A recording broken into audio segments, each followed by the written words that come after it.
আসসালামু আলাইকুম ভিউয়ার্স। আজকের এই ভিডিওটা সম্পূর্ণ পার্টময় একটা ভিডিও। আর সম্পূর্ণ পার্টময় একটা ভিডিও নিয়ে আমি আপনাদের সামনে উপস্থাপন করার চেষ্টা করছি। এই মুহূর্তে আমাদের এলাকায় পাটের কাজের প্রচণ্ড চাপ রয়েছে। তাছাড়া আমাদের এই এলাকাতে পাট এবং পেঁয়াজ দুটোই অর্থকরী ফসল হিসাবে ধরা হয়। যেহেতু এটা পাটের মৌসুম, তাই পাট ছাড়া আর অন্য কিছু এই মুহূর্তে আমরা ভাবতেই পারছি না। এই মুহূর্তে আমাদের একটাই টেনশন, কখন আমরা পাটগুলোকে কেটে পচিয়ে ছাড়িয়ে ঘরে উঠাবো।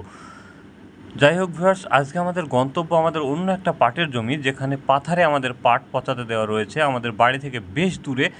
সেই পাথারের পাটগুলোকেই আজকে আমরা ছাড়িয়ে বাড়ি আনার চেষ্টা করব। আর এই পাথারে যাওয়ার জন্য আমাদের একমাত্র ভরসা রয়েছে নৌকো কিংবা ছোট ডিঙি। কালের পরিবর্তনের ব্যবধানে নৌকোগুলো প্রায় হারাতে বসেছে, তাই পাথারে যাওয়ার জন্য আমাদের একমাত্র ভরসা রয়েছে এই ডিঙি। আর এই ডিঙি নিয়েই খুব সকাল সকাল 5 জন আমরা বাড়ি থেকে বেরিয়ে পড়েছিলাম, কারণ আমাদের পাথারের পাটগুলো ছাড়ানোর উপযুক্ত সময় হয়ে গেছে।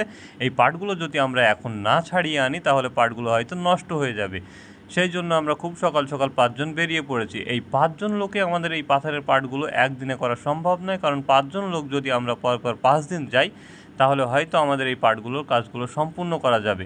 যাই হোক ভিউয়ার্স, আজকে আমরা কাজ যতটা সম্ভব করে ফেলেছি, কারণ আমাদেরকে এখন বাড়ি যেতে হবে। এই মুহূর্তে ওয়েদারের অবস্থা খুব একটা ভালো নেই, যে কোনো মুহূর্তে বৃষ্টি নামতে পারে।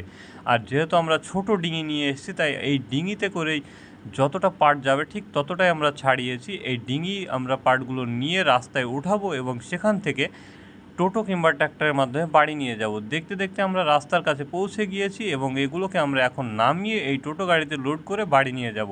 ক্যামেরাম্যান না থাকার ফলে আমি আপনাদেরকে দেখাতে পারছি না যে আমরা ডিঙি থেকে নামিয়ে টোটোতে কীভাবে লোড করছি। তো যাই হোক ভিউয়ার্স, আমাদের জন্য দোয়া করবেন। আর এই ছিল আজকের ভিডিও। দেখা হচ্ছে পরবর্তী নতুন কোনো ভিডিওতে। ততক্ষণের জন্য সকলে সুস্থ থাকবেন, ভালো থাকবেন, আর আমাদের জন্য দোয়া করবেন। আল্লাহ যেন আমাদেরকে বেশি বেশি হালাল রুজি রোজগারের তৌফিক দান করে। আসসালামু আলাইকুম ওয়া রাহমাতুল্লাহ।